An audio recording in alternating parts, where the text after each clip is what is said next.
semuanya, terima kasih sudah menonton video ini. Jangan lupa subscribe dan nyalakan notifikasi loncengnya agar kalian terus mengetahui tayangan video terbaru dari saya. Selamat menyaksikan.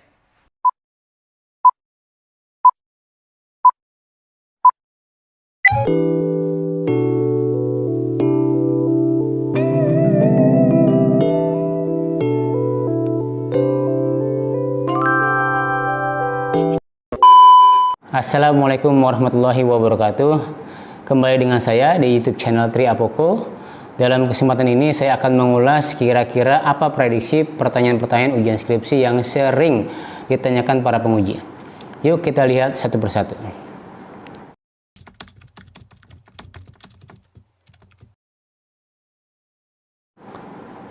Cara menjawab isi abstrak tentunya didasarkan pada isi abstrak yang ditulis deskripsinya. Pastikan Anda paham isi abstrak tersebut. Ingat ya, isi abstrak itu mencakup tujuan penelitian, sampel, metode penelitian, instrumen penelitian, hasil penelitian, dan simpulan.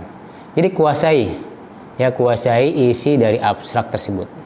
Insya Allah kalian akan bisa menjawab pertanyaan tersebut. Yang kedua,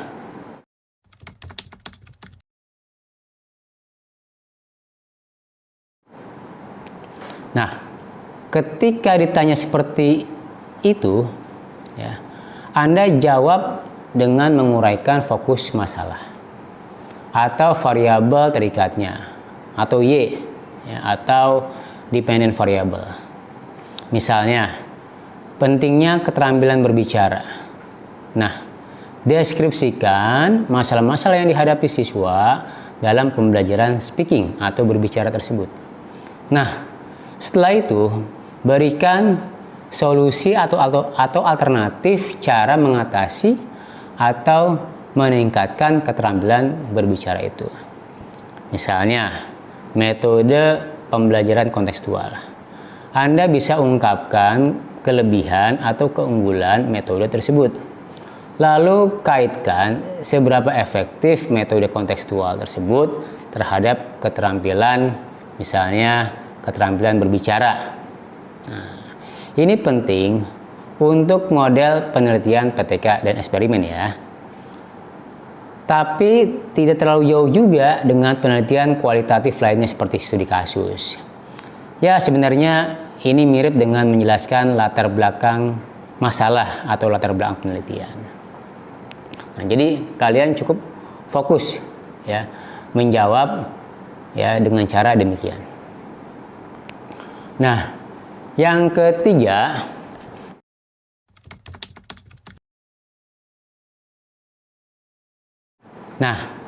terkait dengan pertanyaan ini, penguji sering menanyakan pemahaman Anda tentang teori yang Anda gunakan.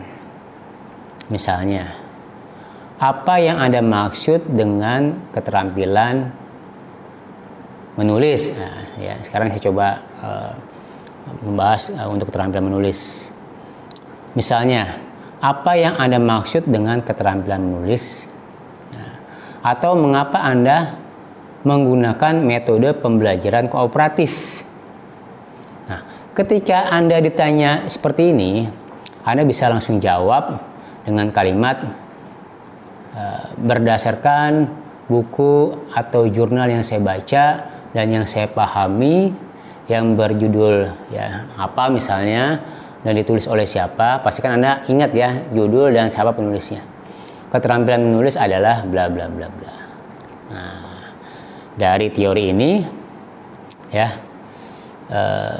saya dapat simpulkan bahwa keterampilan menulis ini merupakan bla bla bla bla. Nah, jawaban model ini ya saya pikir akan sangat meyakinkan penguji bahwa kalian memang menguasai konsep atau teori ya misalnya keterampilan menulis. Oke? Ya, lanjut pertanyaan berikutnya.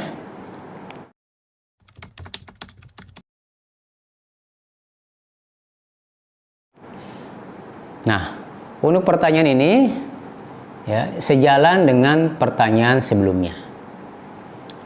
Penguji bertanya seperti ini ya biasanya karena ingin memastikan bahwa teori yang dipilih ini relevan atau sesuai tidak.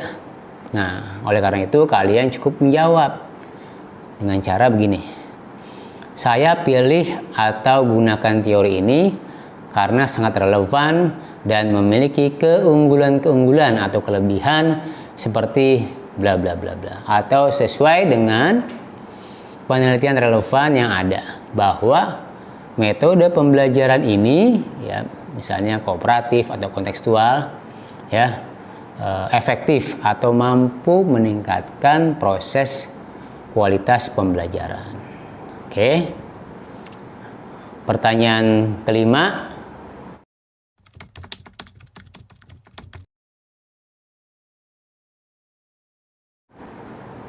Pertanyaan ini muncul untuk atau khususnya model penelitian eksperimen atau penelitian tindakan kelas PTK. Kalian dapat menyebutkan tahapan-tahapan pembelajaran dengan metode atau media yang Anda gunakan dalam penelitian.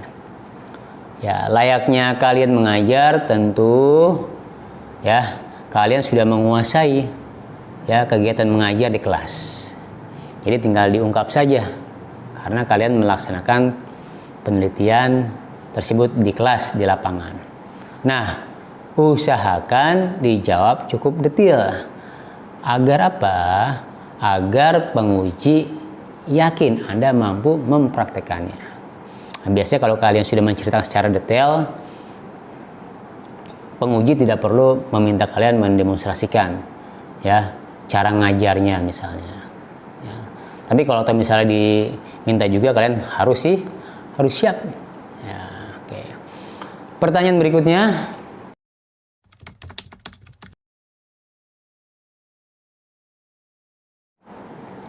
ketika pertanyaan tentang metode penelitian apa yang digunakan itu ditujukan ke Anda, maka jawabannya yang pas adalah seperti ini. Saya menggunakan metode misalnya eksperimen ya karena, atau saya menggunakan metode survei atau PTK atau studi kasus karena ya dijelaskan. Misalnya karena metode ini menjelaskan bla bla bla bla. Nah, cukup Anda jawab di situ saja. Kecuali ada pertanyaan lanjutan dari para penguji. Ya, baik penguji 1 maupun penguji 2. Oke. Nah, pertanyaan berikutnya yang ketujuh.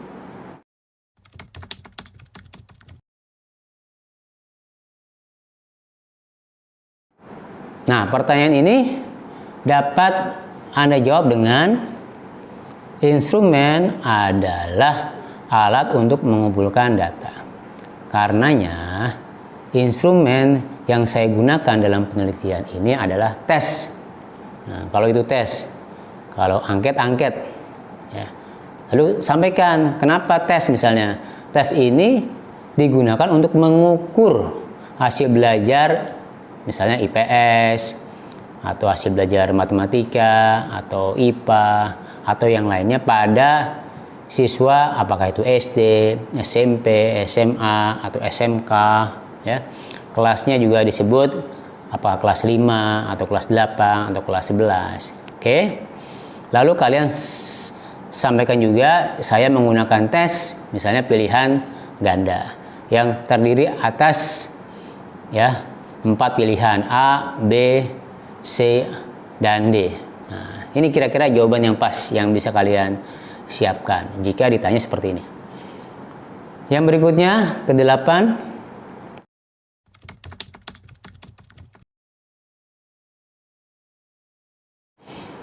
Pertanyaan ini berbicara masalah hasil penelitian atau bab 4. Dalam penelitian eksperimen atau PTK, pertanyaan ini sering muncul dalam ujian skripsi. Anda dapat menjawab bahwa metode ya, kalau itu metode, kalau media ya. A misalnya ya, metode A ya misalnya lebih baik atau lebih efektif atau mengalami peningkatan kalau itu PTK dibandingkan dengan metode atau media B misalnya.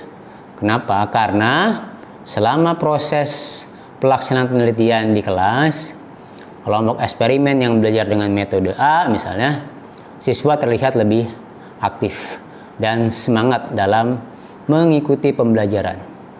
Karena metode yang dikenalkan atau yang diberikan, yang disampaikan, memberikan kontribusi atau dorongan semangat siswa untuk menjadi lebih senang atau happy dan tidak membosankan. Nah, saya pikir ini bisa ditambah juga misalnya ini sejalan dengan teori dan hasil penelitian relevan yang saya gunakan, di mana metode ini telah memberikan banyak kesempatan siswa untuk bertanya dan menjawab tanpa perasaan takut misalnya. Nah, itu untuk jawaban atas pertanyaan yang ke-8 ya. Lalu pertanyaan ke-9 yang sering muncul ditanyakan oleh para penguji seperti ini.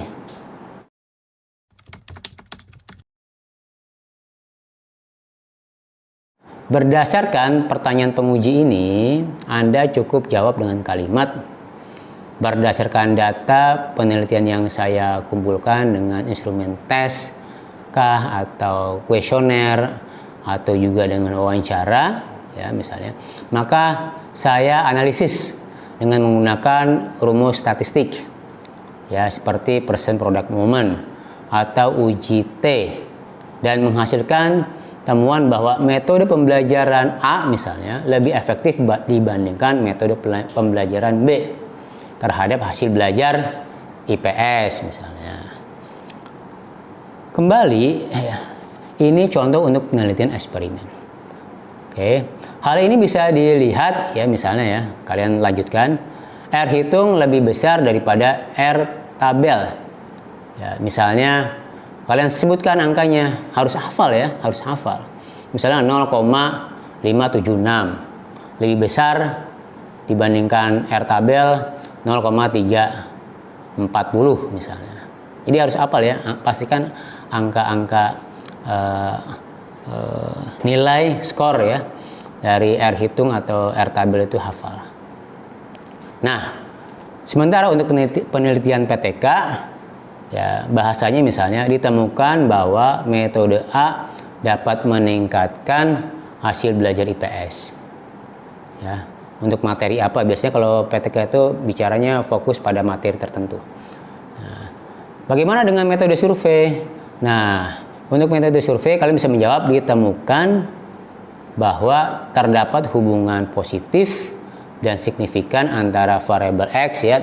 X-nya itu bisa kecerdasan emosional, kecerdasan sosial atau sikap ya, dengan variabel Y, yaitu ya bisa keterampilan menulis, keterampilan berbicara, hasil belajar IPS dan seterusnya. Nah, jawaban ini ya bagi saya singkat tapi padat dan meyakinkan penguji. Oke, lanjut ke pertanyaan ke-10 yang sering ditanyakan oleh penguji.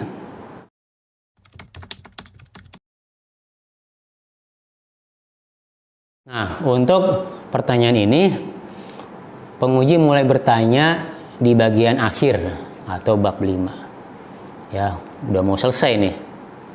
Jawaban yang bisa Anda lakukan adalah berdasarkan hasil penelitian yang telah dilakukan, maka dapat disimpulkan bahwa metode pembelajaran A lebih efektif dibandingkan metode pembelajaran B terhadap hasil belajar IPS misalnya. Nah, ini kembali untuk penelitian eksperimen. Ya, hal ini dibuktikan dengan nilai atau skor hitung yang lebih besar dari nilai atau skor tabel. Nah, lalu Anda dapat juga dengan menambahkan data faktual proses pembelajaran ya dengan metode A di kelas ya, di mana siswa menjadi lebih semangat belajar, disiplin dan seterusnya. Nah, bagaimana? Ya, bisa ya menjawab dengan ini ya. Nah, lalu yang ke-11 atau mungkin yang terakhir ya.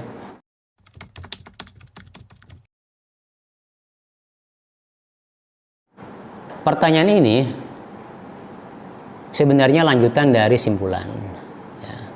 Karena bicara saran ya. Kadang penguji menggabungkan pertanyaan-pertanyaan ini, ya, atau ditanya secara terpisah. Ya, jadi misalnya kalau saya nguji, kadang saya bertanya langsung apa simpulan dan saran. Tapi kadang sekali-sekali ada penguji atau saya tanya secara terpisah. Saya tanya simpulannya dulu, ya, baru saya tanya apa sarannya. Nah, pastikan jawabannya spesifik untuk saran, baik bagi siswa maupun bagi guru minimal, sesuai isi skripsi kalian. Anda di sini tidak perlu harus menghafal, yang penting adalah inti, ya, isi saran, ya, dan diusahakan tidak melebar luas. Kira-kira demikian beberapa pertanyaan yang sering ditanyakan penguji dan jawaban yang bisa dipersiapkan berdasarkan pengalaman saya dalam menguji mahasiswa S1 maupun mahasiswa S2. Pertanyaan penguji ini bisa urut, ya, mulai abstrak, ya, sampai tadi bab 5, bisa juga acak, ya. Walaupun biasanya penguji lebih senang urut, ya, dari abstrak bab 1 lalu sampai bab 5. Nah, di luar itu selebihnya para penguji memberikan saran, masukan. Ya, kalian catat, ya, jangan diam saja. Ya. Kalian catat, ya.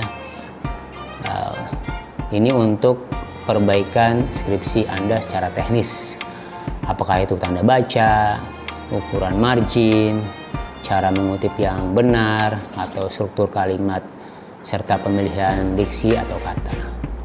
Selain itu, penguji kadang, ya, memeriksa dokumen data uji coba, data penelitian, foto atau video penelitian, dan referensi-referensi berbentuk buku atau jurnal cetak maupun digital.